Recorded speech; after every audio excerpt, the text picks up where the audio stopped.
विश्वनाथ भगवान की जय, महान कालेश्वर भगवान की, ओंकारेश्वर भगवान की, श्री गोविंद भगवान की, अतारेश्वर महादेव, कुबरेश्वर महादेव, हर हर महादेव, हर हर महादेव, हर हर महादेव। काशी विश्वनाथ ओघड़दानी त्रिकालदर्शी कैलाशी अविनाशी भगवान शिव, जिनकी पुनीत पावन शिव महापुराण की कथा संपूर्ण विश्व के कल्याण हेतु बाबा देवाधिदेव महादेव की कृपा से, उनकी करुणा से, उनकी उदारता से छोटी काशी कही जाने वाली यह पवित्र धरा, जयपुर राजस्थान की भूमि, राजा महाराजा श्री गोविंद देव भगवान की यह पवित्र धरा, जहाँ ईसर गोरा शिव महापुराण की कथा का दिव्य भव्य आयोजित किया गया। आज कथा का विराम दिवस है। विद्याधर नगर स्टेडियम आयोजन समिति, कार्यक्रम संयोग कर राजन जी शर्मा, मारुति कास्टी, सहयोगी अंबर विलास जी, आलोक अग्रवाल जी, भैरू ग्रुप, श्री अनिल संत जी, मुख्य यजमान श्री बजरंग लाल अग्रवाल जी, श्री सुधीर जी अग्रवाल जी, सभी यजमान परिवार के लिए एक बार जोरदार ताली बजाकर उनका स्वागत। कथा मंडप में विराजमान सभी संत, साधु, गुरुजन, तपस्वी जन, ब्राह्मण जन एवं सभी शिव भक्त जो पूरी रात्रि से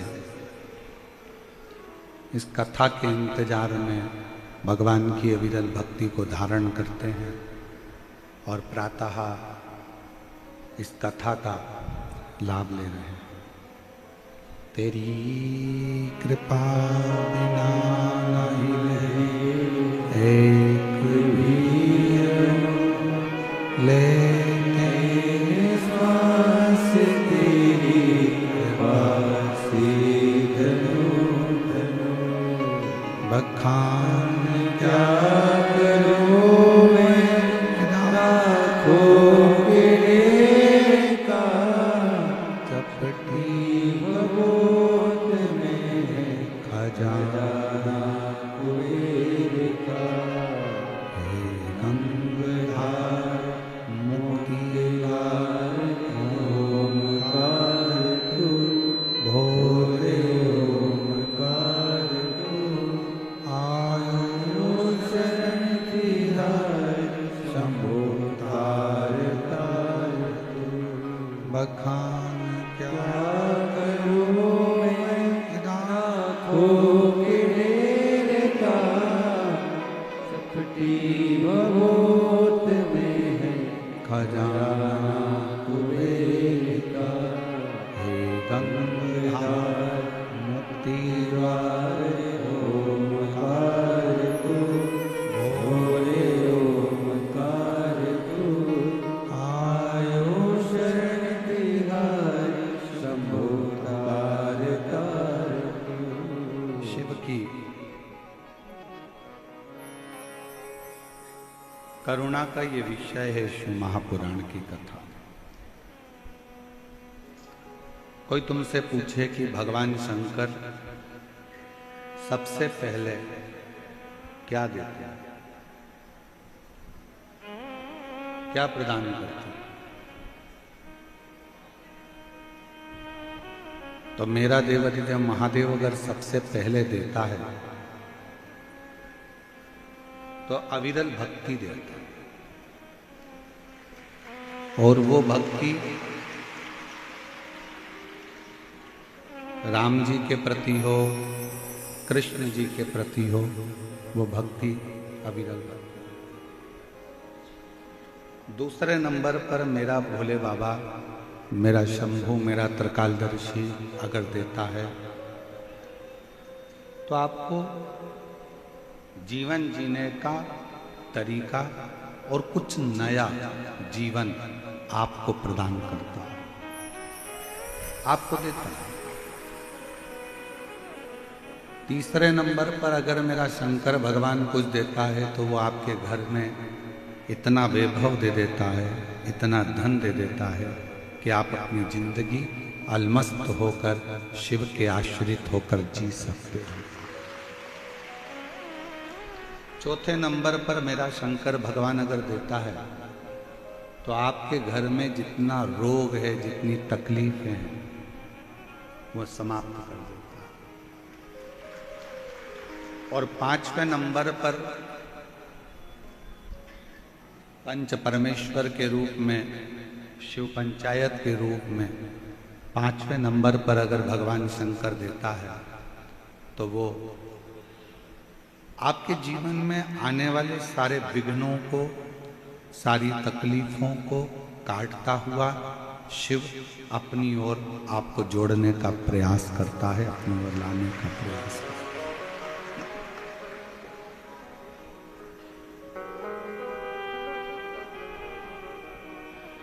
एक तो शंकर भगवान को पहचानने के लिए, शिव जी को जानने के लिए ये जो हमारे नेत्र हैं या हमारी आंखें हैं, इनसे हम भगवान शंकर को जान नहीं सकते।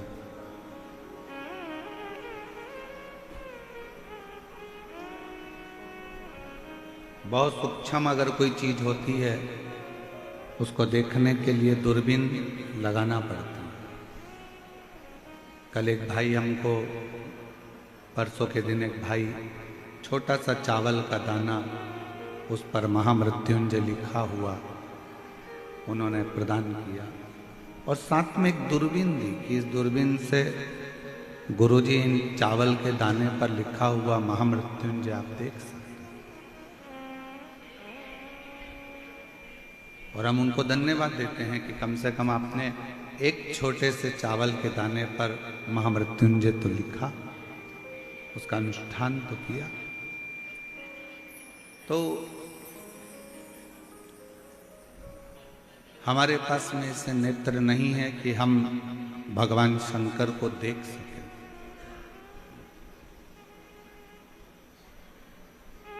हमारे पास में ऐसी आंखें नहीं है कि हम भगवान शिव को पहचान सकें।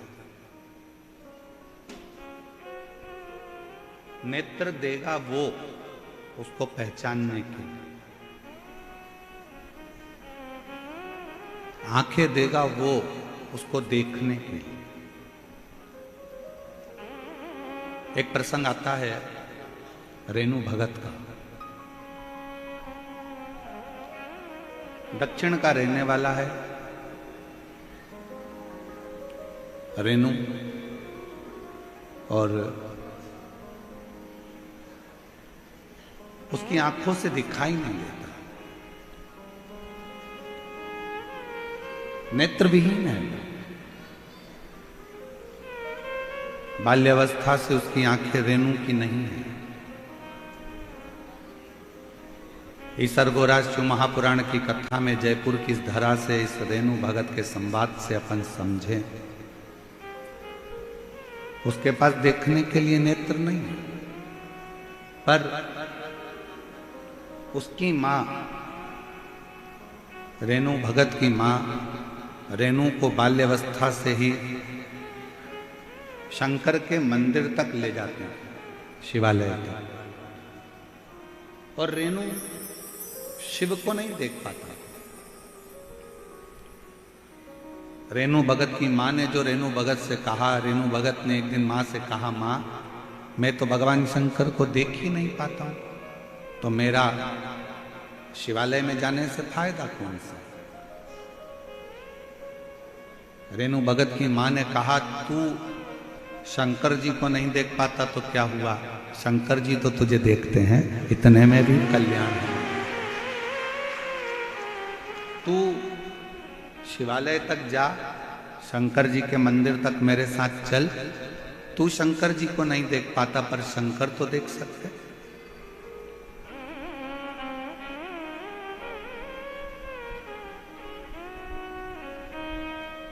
और देख लिया संसार हमने देख लिया, सब मतलब के यार हमने देख लिया।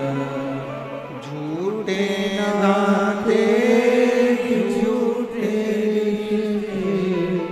झूठे नाते झूठे, अरे झूठा है संसार हमने देख लिया, सब मतलब के यार हमने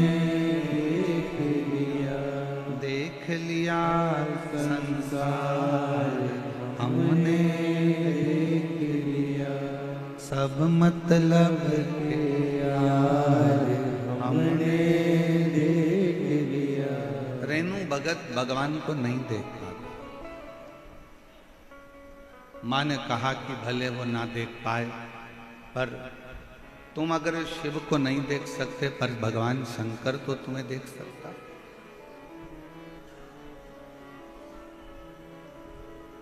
वो तो देख रहा है। शिव ना भी देखे, पर आप ना भी देखोगे तो चल जाएगा, पर भगवान की दृष्टि हम पर पड़ना चाहिए। भगवान की दृष्टि अगर हम पर पड़ गई तो बस उतना बहुत है।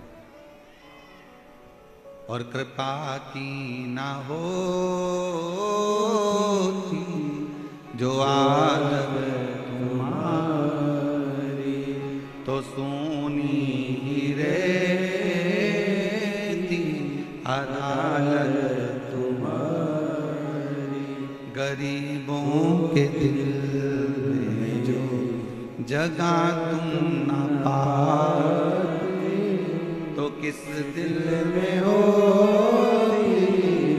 इबादत तुम्हारी। अगर भगवान करुणा नहीं करता, कृपा नहीं करता तो ईमानदारी से बोलो, आज का पढ़ा लिखा जमाना है, सब एजुकेटेड हैं, सब पढ़ते हैं, हमने भी पढ़ाई करी, आपने भी पढ़ाई करी। अगर भगवान आपकी झोली में कुछ नहीं देता तो आप ये लाखों की संख्या में के जयपुर के विद्याधर नगर स्टेडियम में आते।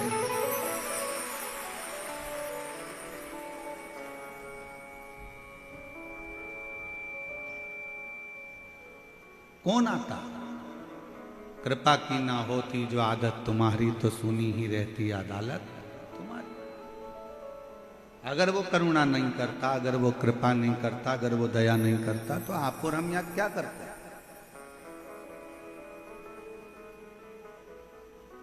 क्यों आते? किस लिए आते?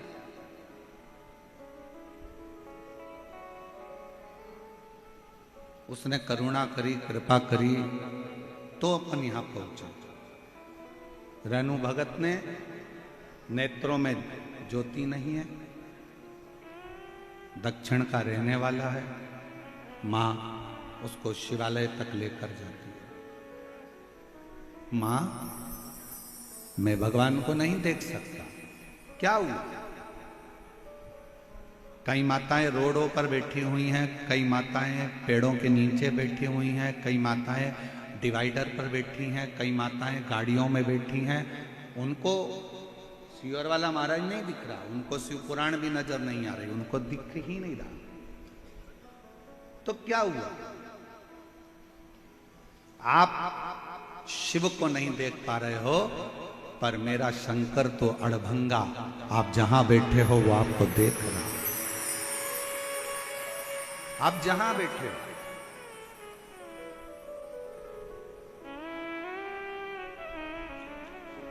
ये पंडाल, सारे पंडाल जितने भी हैं वो रात को 12 बजे पूरी तरह से फुल हो चुके थे। रोड के जितने डिवाइडर हैं, जितने किनारे हैं, वो सुबह 3 बजे तक पूरे फुल हो चुके थे।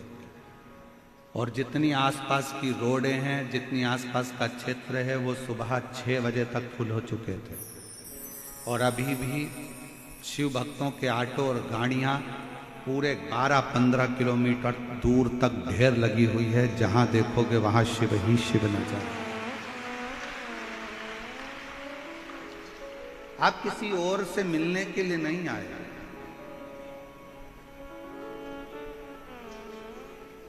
आपके कानों में बस केवल शब्द जाना चाहिए शिव महापुराण के, और वो शब्द का स्मरण।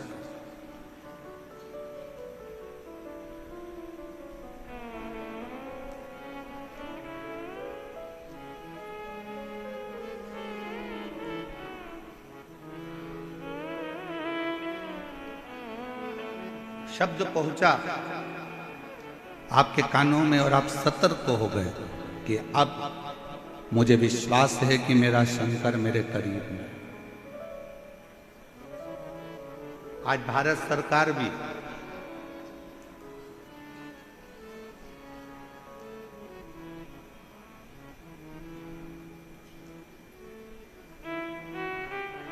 पूरे युद्ध के क्षेत्र जहां जहां लगे हुए हैं, उन क्षेत्रों में आज बिसिल बजाकर किसी न किसी रूप में मर्डील कर कर समझाने का प्रयास करेगी कि तुमको घबराना नहीं है। सोशल मीडिया पर कोई गलत प्रचार करे, उस पर तुम्हें जाना नहीं है। सोशल मीडिया पर तो लोग शंकर जी का ही गलत प्रचार कर देते हैं, शिव जी के मंदिर में बेलपत्र चढ़ाकर मत खाना। कई लोग रोज प्रदोष आता है, हर प्रदोष पे तुम्हें डरा देते हैं, प्रदोष पे ये चढ़ा दिया, पहले ही शब्द रहता है, गूगल पे सर्च करोगे तो ये करोगे तो ऐसा हो जाएगा। शिव महापुराण में तो कहीं भी नहीं लिखा कि आप शंकर जी को अगर जल नहीं चढ़ाओगे तो अपमान हो जाएगा, या शिव जी को बेलपत्र नहीं चढ़ाओगे तो अपमान हो जाएगा, या प्रदोष पर कुछ गलती कर दोगे तो भोलेनाथ नाराज हो जाएंगे, या सोमवार के व्रत में कोई कमी रह जाएगी तो शिव जी नाराज हो जाएंगे। ये पूरी शिव महापुराण में कहीं नहीं लिखा। शिव महापुराण में तो ये लिखा कि आपको जो आता है, जैसा आता है, आप जैसा कर सकते हो। पशुपति व्रत में तो यहाँ तक कहा गया कि आपको कच्चा पक्का जैसा भोजन बनाना आता है ना, जैसा मीठा प्रसाद बनाना आता है, वैसा लेकर शंकर के मंदिर जाओ। बाजार का प्रसाद पशुपति व्रत में, मीठा पेड़ा, बाजार का लड्डू मिठाई पशुपति व्रत में मंदिर नहीं जाता। आपको मालूम है, अपने को बनाना पड़ता है, स्वयं। पशुपति व्रत का एक सबसे बड़ा नियम बस यही है कि अगर पुरुष भी अगर पशुपति व्रत कर रहा है तो प्रसाद वही बनाए। बच्चे पशुपति व्रत कर रहे हैं तो प्रसाद वही बनाए। माँ पशुपति व्रत कर रही है तो माँ बनाएगी, बहू कर रही है तो बहू बनाएगी। पशुपति व्रत का एक नियम सबसे बड़ा यही है कि माँ की अगर थाली जा रही है तो बेटा उस थाली से पूजन नहीं कर सकता। माँ अगर पशुपति व्रत कर रही है और बेटा भी पशुपति व्रत कर रहा है तो माँ अपना प्रसाद खुद बनाए, बेटा अपना प्रसाद खुद बनाए। माँ अपनी थाली खुद लेकर जाए, बेटा अपनी थाली खुद लेकर जाए। दादी भी कर रही है और पोती भी कर रही है तो दादी अपनी थाली ले जाए, दादी अपना प्रसाद बनाए, पोती अपना प्रसाद बनाए, पोती अपनी थाली लेकर जाए। पति अपनी थाली लेकर जाए, पत्नी अपनी थाली लेकर जाए। पशुपति व्रत स्वतः करना पड़ता है, स्वयं। सोशल मीडिया पर बहुत डराएंगे आपको कि ऐसा हो गया, वैसा हो गया। वहम में नहीं पड़िएगा, व्यर्थ की बातों में नहीं जाइएगा। जो शासन प्रशासन आपको गाइडलाइन दे, जो सरकार आपको बताए, उसके अनुकूल चलिए, उसके अनुकूल।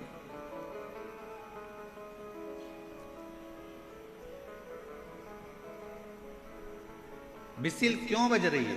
बिसिल बजाने का कारण केवल इतना है कि आपको समझाया जाए कि ऐसा होता है। उसी तरह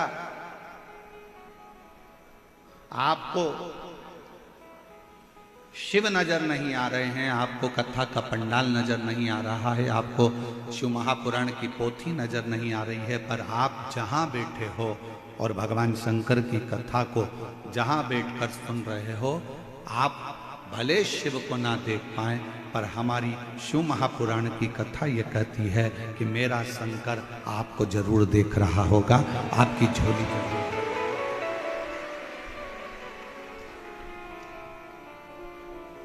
और मैंने तेरे ही भरोसे बाबा, तेरे ही भरोसे हवा बिच उड़ती बाबा, डोर हर को छड़ी लावे कटी जावागी। भोले मैं तेरी पतन, शंभो मैं तेरी पतन, हवा बिच उड़ती जावागी बाबा, डोर हर को छड़ी लावे कटी जावागी। वो हमको देखे, रहनु मंदिर जाना चालू कर दिया।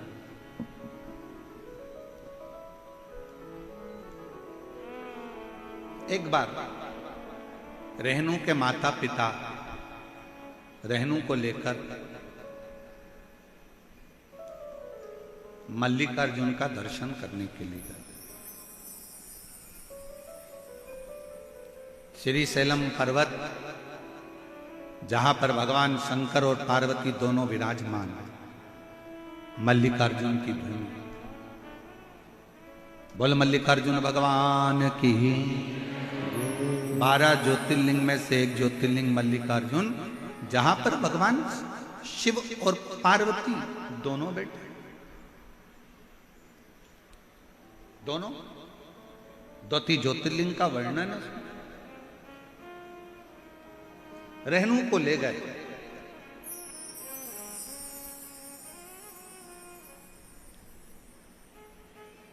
एक स्थान पर रेणु को बिठाया माता पिता ने और कहा, बेटा हम तुम्हारे लिए थोड़ा सा सामग्री लेकर आते हैं, प्रसाद लेकर आते हैं, थोड़ा जल पीने का लेकर आते हैं, तुम्हारे को चिंता करने की जरूरत नहीं, हम आते हैं। क्यों चिंता करते हो, क्यों टेंशन लेते हो, क्यों विचार करना? ये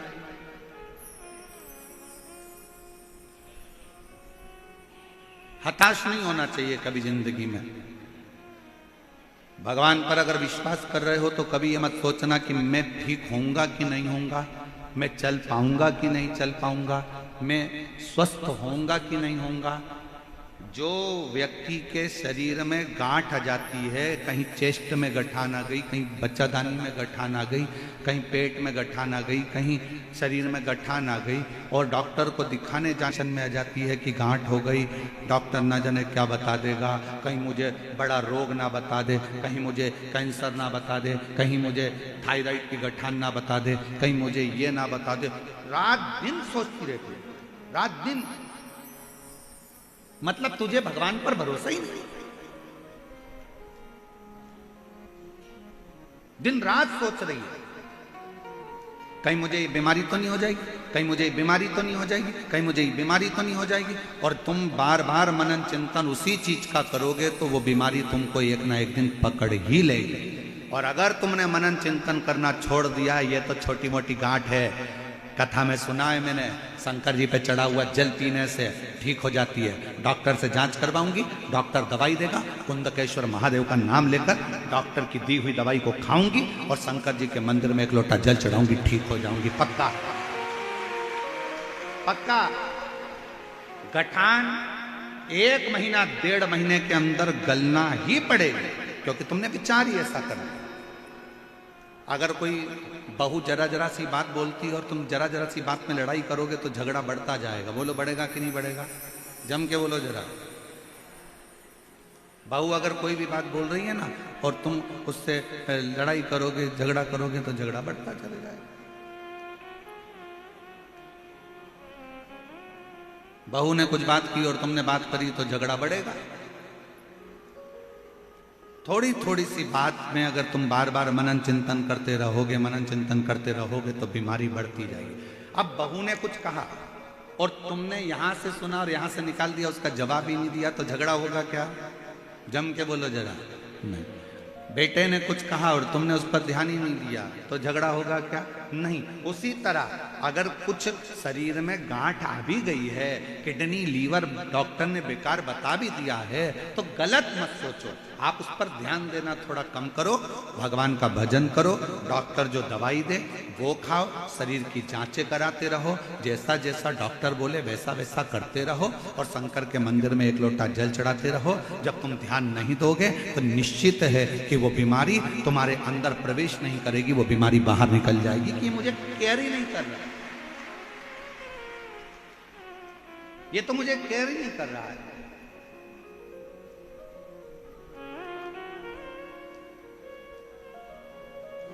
छोटा सा बच्चा, माँ बाप बैठे हैं, छोटा सा बच्चा गिर गया, माँ बाप बैठे हैं, माँ बाप ने देख लिया तो बच्चा रोएगा कि नहीं रोएगा? जम के बोलो जरा। रोएगा।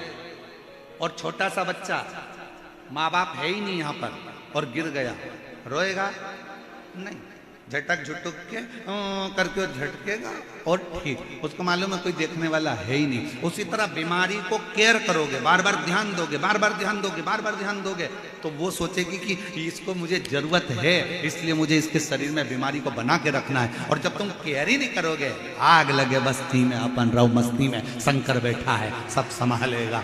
अच्छा, एक पत्र है, अच्छा है।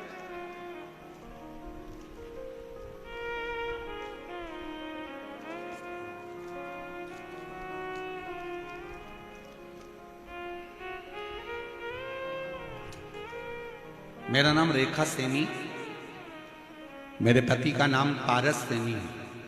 मैं विद्याधर नगर के मुरलीपुरा की रहने वाली हूँ। मेरा नाम रेखा सैनी, पति का नाम पारस सैनी, मैं विद्याधर नगर के मुरलीपुरा की रहने वाली हूँ। मैं भोले बाबा की शक्तियों का वर्णन कैसे करूं। मेरा बेटा है जो आज 8 साल का हो गया।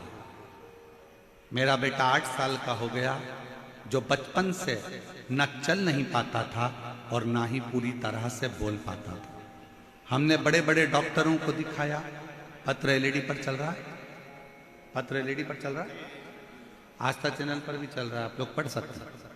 मेरा बेटा है जो 8 साल का हो गया, जो बचपन से चल नहीं पाता था, ना ही पूरी तरह से बोल पाता था।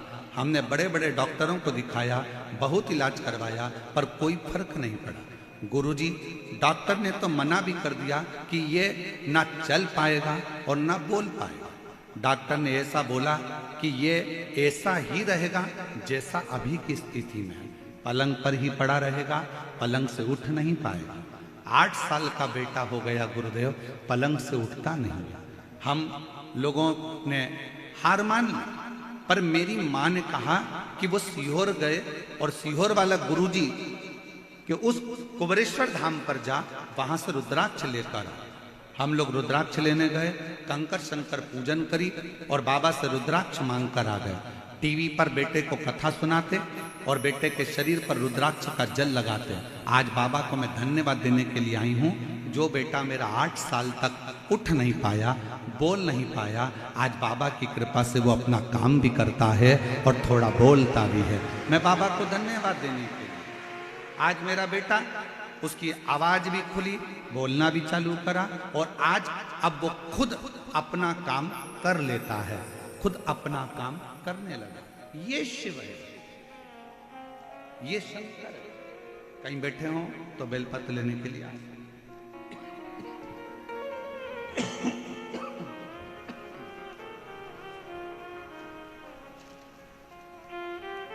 शिव ओघड़ी है। उसकी माँ ने ये विचार कर लिया होगा कि नहीं, मेरा बेटा तो चलेगा, और बेटे ने भी मन में विचार कर लिया होगा कि मुझे चलना है, चल। और हम तो बाबा के भरोसे चलते हैं, हम तो बाबा के भरोसे चलते हैं। ये दुनिया वाले चलते हैं, ये दुनिया वाले चलते हैं, हम तो बाबा के भरोसे चलते हैं, हम तो बाबा के भरोसे चलते हैं।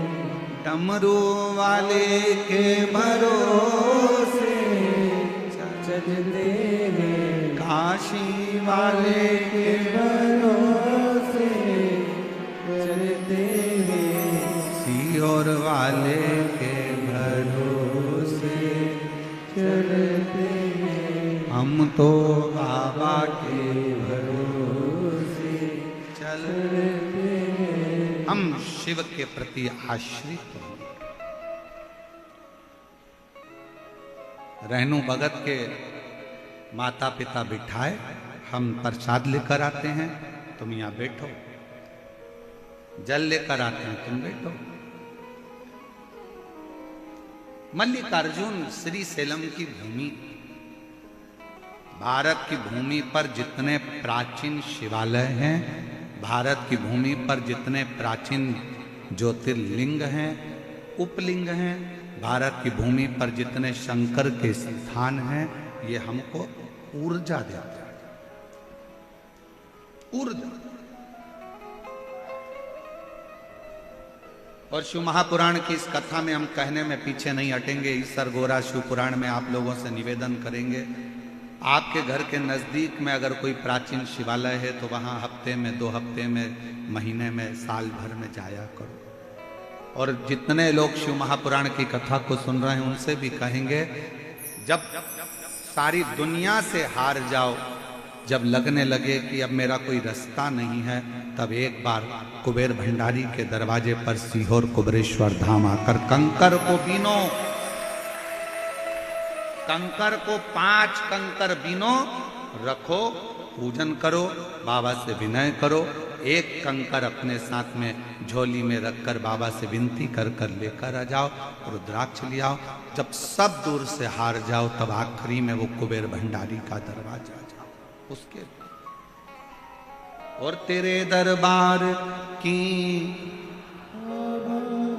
निराली शान दे,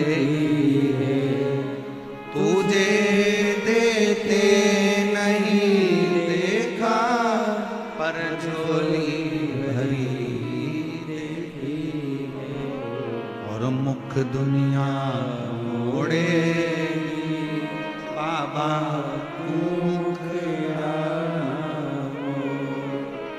मेनू लगी भरी दीनू, बाबा तू है। आप उस पर आश्रित हो जाओ। हम जब मन से हारते हैं तो हमारा शरीर भी हार जाता है। हार मत मानना। कभी अपने मन को मत कहना कि तू ये नहीं कर सकता। किसी ने कहा तुम्हारी दुकान, तुम नई दुकान डाल रहे थे, दुकान डालते डालते किसी ने कह दिया अरे इतनी बड़ी यहाँ डालने से क्या मतलब, यहाँ तो चलने ही वाली नहीं है, यहाँ अच्छे अच्छे की नहीं चली, तेरी कहां से चल जाएगी। ये वाला काम तो करना ही मत ही। कई लोगों ने करके देख लिया, उन्हीं की नहीं चली तो तेरी कहां से चल जाएगी। कहां चले। एक मकड़ी जाला बना रही थी, दरवाजे के पीछे छिपकली आ गई।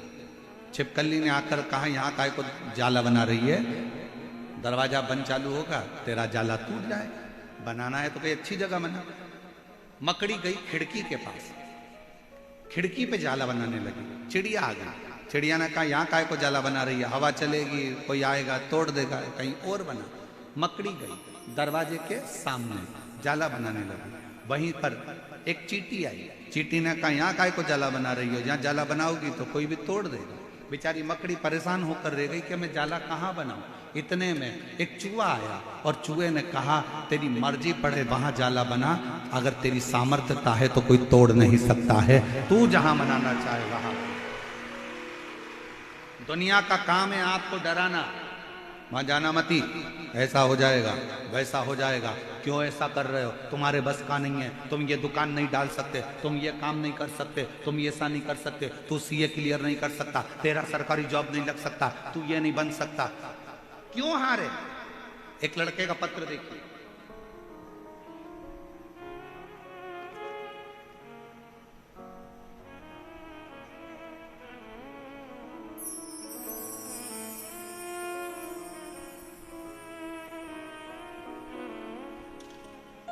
सर्वप्रथम महादेव गुरुदेव आपको प्रणाम।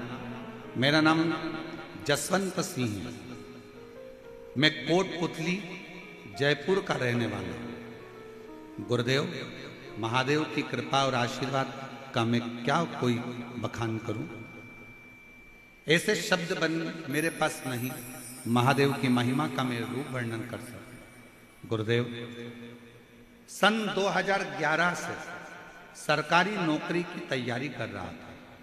अभी सन कौन सा चल रहा है, 2025। कब से कर रहा है, 2011 से। बहुत अधिक मेहनत करने पर भी मुझे हर पर किसी ना किसी कारणवश असफलता ही हाथ लगी, जिससे मैं और मेरे घर वाले बहुत निराश हो गए।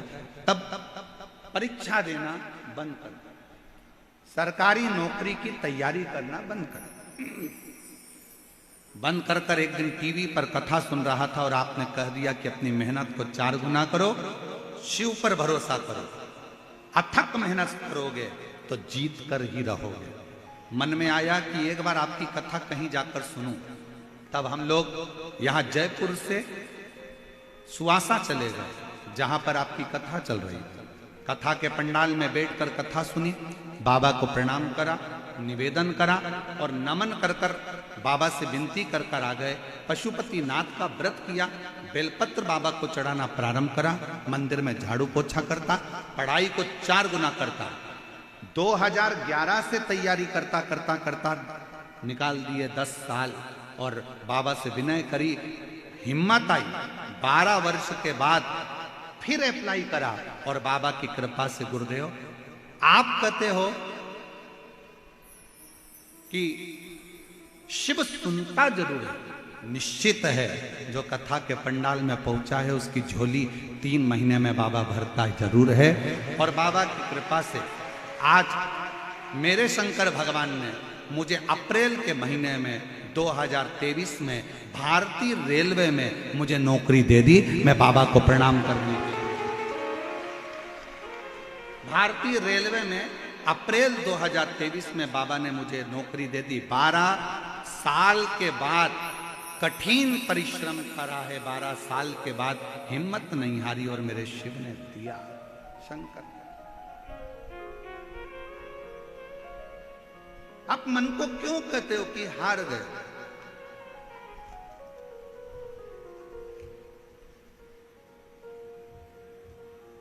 कौन कहता है कि आप डॉक्टर नहीं बन सकते? कौन कहता है कि आप कलेक्टर नहीं बन सकते? कौन कहता है कि आप एसपी नहीं बन सकते? कौन कहता है कि आप डीएसपी नहीं बन सकते? कौन कहता है कि आप कोई अच्छा पद प्रतिष्ठा प्राप्त नहीं कर सकते? आप में ऊर्जा है, आप सब कुछ कर सकते। अच्छी एजुकेशन, विद्याध्ययन, अपनी लगन, अपनी मेहनत, रात दिन का संघर्ष आपको आपकी मंजिल तक भेजेगा। और शंकर जी पर करा हुआ भरोसा आपको हाथ पकड़कर भगवान शिव मंजिल तक पहुंचा। कोई कहे कि मैं चल नहीं सकता, डॉक्टर ने कहा है कि ये चलेगा नहीं, डॉक्टर ने कहा है ये कोमा में पड़ा रहेगा, डॉक्टर ने कह दिया कि ये ऐसा ही रहेगा, इसका उठना कठिन है। आप हृदय से अगर ठान लिए, हेडफोन लगाओ, बाबा की कथा का रस तत्व ग्रहण करो, भगवान से प्रार्थना करो, प्रतिदिन शंकर पर चढ़ा हुआ जल उस बीमार व्यक्ति के शरीर पर लगाओ, 2 बूंद उसके मुख में दो और विनती करो, मेरा शंकर ऐसा हो ही नहीं सकता कि नहीं दे। अकाल मृत्यु वो मरे जो काम करे चंडाल का, और काल उसका क्या बिगाड़े जो भक्त हो महाकाल। शिव की आराधना आपके मन को बल देती है, ऊर्जा देती है।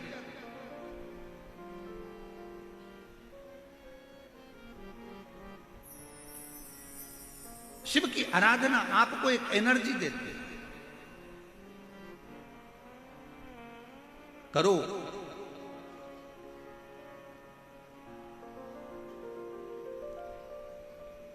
एक बहुत बड़ी बीमारी हो गई है लोगों को, बहुत बड़ी बीमारी। उस बीमारी से छुटकारा नहीं मिल रहा है पूरी दुनिया के लोगों को। क्या पता वो बीमारी लोगों को कब तक लगी रहेगी। सबको लग गई, सब, हर आदमी बीमार है इस बीमारी से। और वो बीमारी कौन सी है? वो बीमारी है कल। कौन सी बीमारी है? कल। बेटा पढ़ाई कर ले, मम्मी कल से कर लूंगा, बिल्कुल इतनी जान झोंक दूंगा कि मैं क्लियर कर लूंगा। बेटा ये काम कर ले, मम्मी कल कर लूंगा। दुकान खोल ले, पंडित जी ने कल का मुहूर्त दिया है और कल से पहले निपट गया तो कल का मुहूर्त। फैक्ट्री का मुहूर्त कल का। भगवान राम जी का राज्याभिषेक कल होने वाला था, रात में ही 14 वर्ष के लिए बन जाना पड़ा। कल किसने देखा? किस कल की बात करते हैं? दुनिया के नवयुवक बेटा बेटी, नवयुवक लड़के लड़कियों को ये रोग लग गया, ये बीमारी लग गई है। मम्मी कल, बस कल, बस कल। शिव महापुराण की कथा में शंकर भगवान पार्वती से कहते हैं कल कभी नहीं आता, आज जो कर लिया वो कल पलट देता है। जो आज कर लिया वो कल। मैं पढ़ाई करूंगा कल से, मैं टाइम टेबल बनाऊंगा कल से, मैं उठूंगा सुबह मॉर्निंग वॉक करने जाऊंगा कल से, मैं मॉर्निंग वॉक करने जाऊंगा कल से, डॉक्टर को दिखाऊंगा कल, ये काम करूंगा कल, वो काम करूंगा कल। ये बहुत बड़ी बीमारी है जो आजकल के नवयुवक बेटा बेटियों को, आज के व्यक्ति को ये बीमारी लग गई है, जो हर चीज कल पर टालते हैं। और शिव महापुराण की कथा कल का भरोसा नहीं करना बताती। शिव पुराण की कथा कहती है अगर आप आज मजदूरी कर रहे हो, आज आपने मेहनत करी है, तो उसका फल कल देखने को मिलेगा। आप आज से चालू करो, आज से करो ना। पर हमने ये ना जाने कौन सी बीमारी अपने अंदर लाकर रख ली। कल बहू कहती है मैं कल मम्मी ये सारा गेहूं कल साफ कर दूंगी, ये सारी दाल कल साफ कर दूंगी, मम्मी मैं कल अलमारी साफ करूंगी, मम्मी कल मैं घर साफ करूंगी। और घर साफ करने बैठी थी और मामा जी आके बैठ गए तो रिश्तेदार आकर बैठ गए तो कौन सा घर साफ कर लेगी, कौन सा काम कर लेगी। मम्मी कल मैं ये काम करूंगी, कल नहीं, काल करे सो। ये तो पुरानी कहावत है, कितनी सुंदर है। काल करे सो आज कर, आज करे सो अब पल में प्रलय हो जाएगा। शिव नाम जपेगा तू आज कल में। मैं कल कथा में जाऊंगी और मंच से घोषणा हो गई कि कल कथा ही नहीं होगी। इंतजार,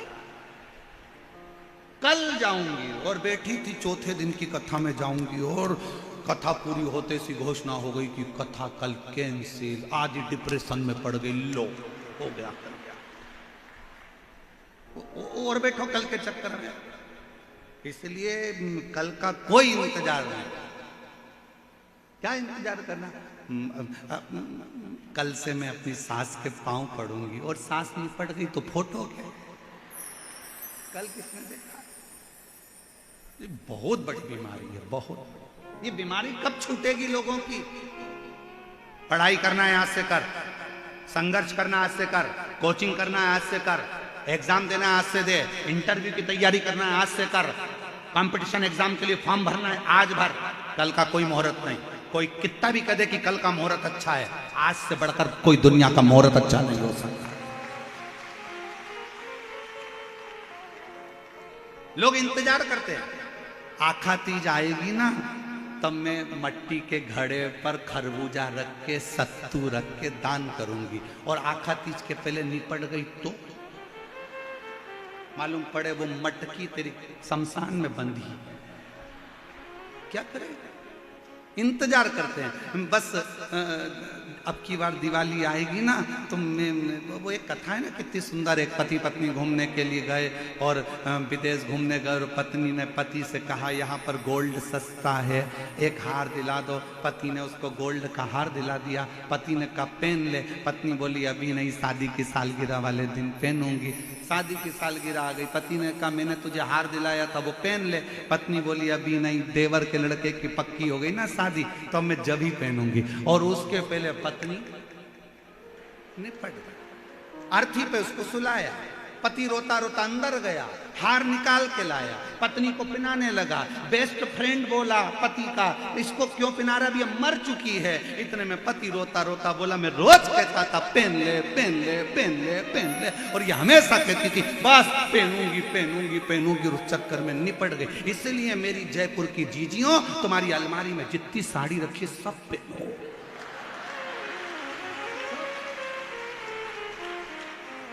क्या भरोसा है, क्या भरोसा।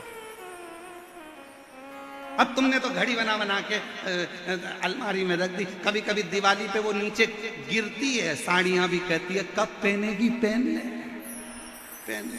और मालूम पड़े पहन नहीं पाई और उसके पहले निपट गई। ऊपर जाती जाती यमराज से बोली वंस मोर, यमराज से वंस मोर, एक बार वापिस छोड़। यमराज पूछा क्यों, नीले कलर की नी पहनी, उसमें अभी पीको लगवाई थी मैंने, उसकी चोली सिलवाई थी, उसकी फाल लगवाई थी, वो ऐसी कैसी धरी की धरी रह गई। इतने में यमराज बोला फालतू बात मत कर, लीलाबाई चल रही कि दूध धर गए। चल, वो यमराज से क्या भिड़े उससे, चल। अब वो नीली कौन पहनेगा, तू तो निपट के गई। बड़ी बहू आकर बोली, मम्मी की ये वाली साड़ी तो मैं ही लूंगी। और जोड़ जोड़ के रखती जा, मत पहन। इसलिए आज से नियम बना लो अपनी अलमारी में, जितनी साड़ी एक से बढ़कर है, शादी वाला चुन्नी बेस भी निकालो, कब पहनोगे? खूब अलमस्त होकर ईसर गौरा जी का मूर्ति का दर्शन करो। मेरी गौरा महारानी 16 श्रृंगार में दिखती है और वो कहती है जीवन का कोई ठिकाना नहीं, इसलिए पूरे श्रृंगार के साथ अपनी जिंदगी जियो, पूरे। अब कई माताएं कहती हैं हमारी तो अवस्था हो गई, हम तो 60 साल के हो गए, अगर अब हम ऐसा सब पहनेंगे तो लोग क्या कहेंगे? अरे दुनिया के लोगों को जान दो, दुनिया के लोगों का क्या पड़ा है?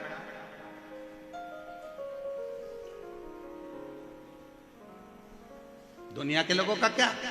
एक हलवाई ने अपने दरवाजे पर लिखा रखा था, दुकान के बाहर बोर्ड लगा था, यहां ताजी सस्ती मिठाई मिलती है। एक व्यक्ति आया चाय पीने, उसने कहा फालतू की बात लिख रखी है, सबको मालूम है कि यहाँ ताजी और सस्ती मिठाई मिलती है, ये ताजी लिखना ही नहीं है तुमको। उसने उसके कहने पे वो ताजी हटा दिया। अब क्या लिखा था? यहाँ सस्ती मिठाई मिलती है। दूसरा व्यक्ति आया, सबको मालूम है कि तुम्हारे यहाँ तो सस्ती मिठाई मिलती है, सस्ती लिखने से मतलब क्या? उसने सस्ती को हटा दिया। अब लिखा था यहाँ मिठाई मिलती है। दूसरा फिर आया, उसने कहा सबको मालूम है कि यहाँ मिठाई मिलती है, यहाँ कौन से टायर मिलते हैं कि किराने का सामान मिलता है, मिठाई की दुकान पे मिठाई मिलती है, ये लिखने की जरूरत क्या? उसने काट दिया। अब केवल मिठाई हटा दी, लिखता यहाँ मिलती है। फिर अगला आया, अरे पागल हो गया है, कम से कम लिख तो सही कि यहाँ मिठाई मिलती है। उसने सिर घुमाकर कहा गजब की दुनिया है, ये जीने नहीं दे सकती, पहले खुद ही मना करती है और फिर खुद ही चालू करती है, ये जीने नहीं दे सकती, इसको समझना करती दुनिया है, जीने नहीं दे सकती। आप अपनी मस्ती में जियो। 60 साल के हो गए, 65 साल के हो गए, 70 साल के हो गए, सोच के बैठ गए अब हमारा तो जीवन निकल गया, अब हमारा। अरे मरने की आखिरी घड़ी तक तुम्हारी जिंदगी में तुम्हारे चेहरे पर मुस्कुराहट होना चाहिए, तुम्हारी स्माइल होना चाहिए और तुम्हारा जीवन आनंदित होना चाहिए। आग लगे बस्ती में अपन रहो। और अगर कोई तुमसे कह भी दे तो वो एक डायलॉग मारा था ना, वो मुंबई के कलाकारों ने, बुढ़ा तेरा बाप। अभी कोई अपन बुजुर्ग है, शिव को पाने की कोई उम्र नहीं है, शंकर को पाने की कोई अवस्था नहीं, शिव को पाने की कोई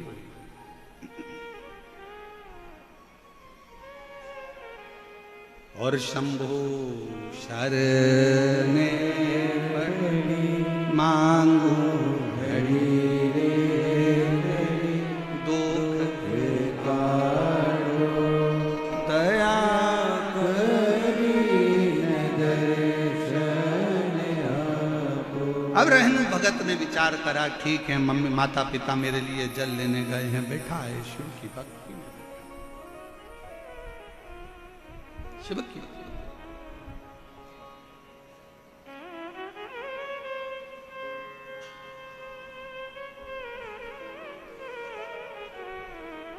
आया ये रहनु भगत के पास। नेत्र नहीं है, आंखों से दिखता नहीं, नयन नहीं है, आंखों से दिखता नहीं।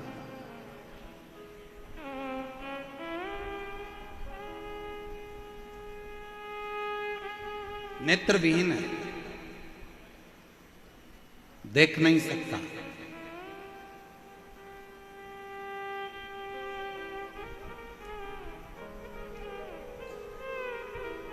और उसके पास में एक व्यक्ति आकर बैठा, क्या नाम है तुम्हारा? रहनु भगत ने कहा मैं रहनु। रहनु? हाँ ठीक है। कहां से आए हो? केरल प्रदेश के पास में से मेरा निवास है, वहां से हम लोग आए। अच्छा, कौन कौन आए हो? माता पिता और मैं आया। तुम्हारे नेत्र नहीं है, तुम भगवान शंकर के इस 12 ज्योतिर्लिंग में से मूल ज्योतिर्लिंग मल्लिकार्जुन का दर्शन नहीं कर सकते, फिर क्यों तुम्हारे माँ बाप यहां लेकर आ गए? रेणु भगत ने कहा मैं नहीं देख सकता तो वो तो मुझे देखेगा, बस इसलिए आए।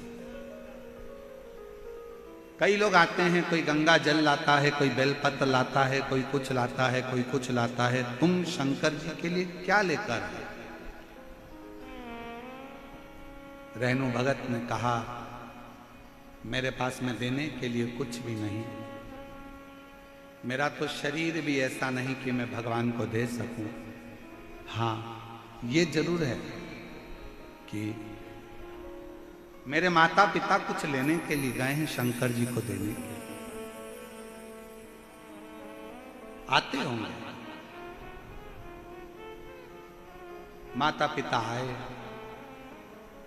पास में वो व्यक्ति बैठकर बात कर रहा था। माता पिता ने हाथ जोड़कर, उस समय की गाथा है जिस समय कोई दुकान या व्यापार नहीं होता था, केवल शिवलिंग होता था, कोई व्यापारिक दृष्टिकोण नहीं था। मेरे पास देने के लिए माता पिता ने आकर कहा रेणु हमारे पास देने के लिए कुछ भी नहीं, शिव जी कुछ नहीं। मां कुछ तो दूं मैं बाबा, एक काम करो ना मां,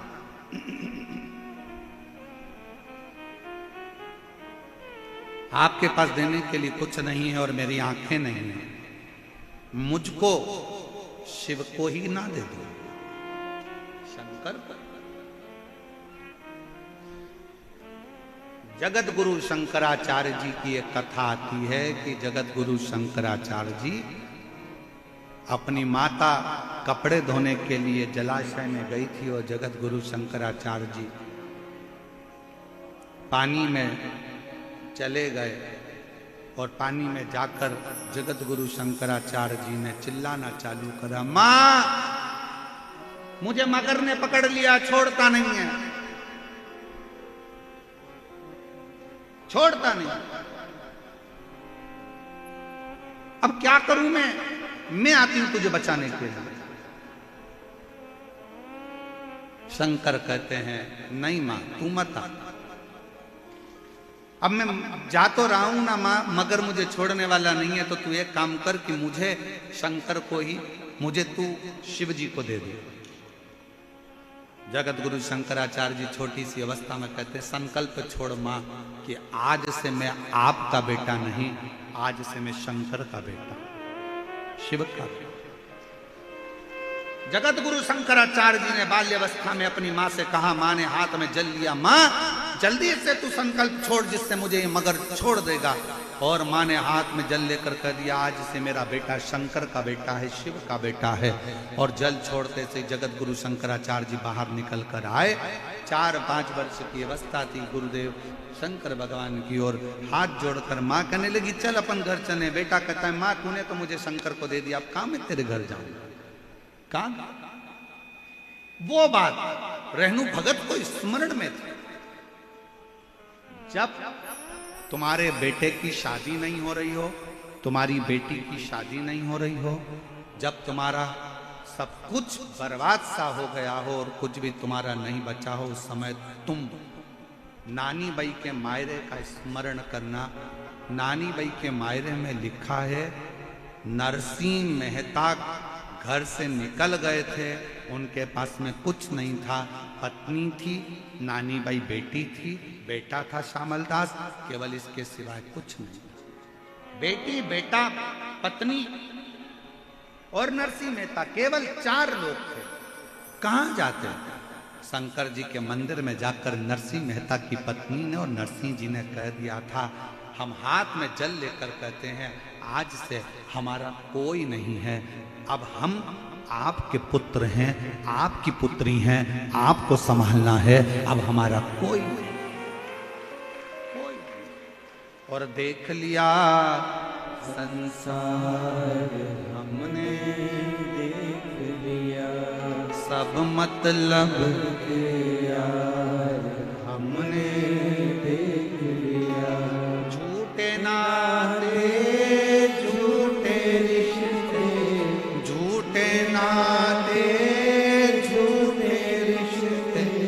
अरे झूठा है संसार हमने देख लिया। बेटे की शादी नहीं हो रही है, शंकर जी को दे दो, आज से तुम्हारा बेटा है, मेरा बेटा नहीं है। मैं नहीं कहूंगी कि ये मेरा बेटा है, तुम्हारा है। बेटी की शादी नहीं हो रही, ये तुम्हारा है। फैक्ट्री नहीं चल रही, हमारी है ही नहीं, हम तो नौकर है, तुम्हारी है। दुकान नहीं चल रही, शिव को सेठ बनाओ, अपन नौकर बन जाओ, तुम्हारी है, अब तुम चला। तेरे भरोसे है मेरी तू जाने, हमारा है ही नहीं। किसका है? शंकर जी। मां देने के लिए कुछ नहीं है। रहनू ने कहा कि मुझे शिव को दे दो।